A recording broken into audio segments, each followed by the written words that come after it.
We're here again for another lesson in technical drafting, and we're going to talk about the draw commands. Constructing and drawing of objects in AutoCAD are usually done using commands. Commands are instructions set by the user to tell the AutoCAD software what to do.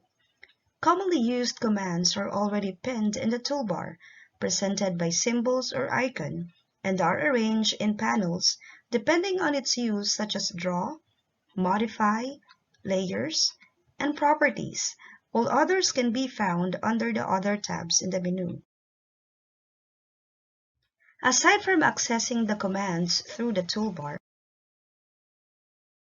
commands can also be activated by typing its corresponding shortcut, either a single letter alternative for common commands or 3 or more letters long for little less common commands.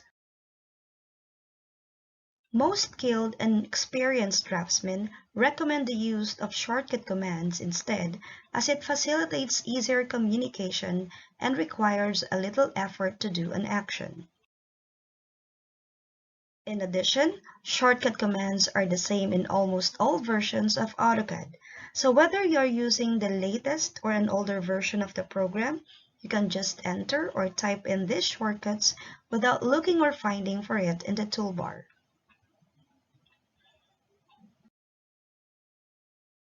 In this lesson, we will discuss the most utilized group of commands in AutoCAD, the draw commands.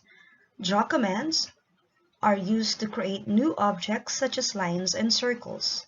Most AutoCAD drawings are done simply from these basic components. A good understanding of the draw commands is fundamental to the efficient use of AutoCAD. These are the draw commands offered by AutoCAD.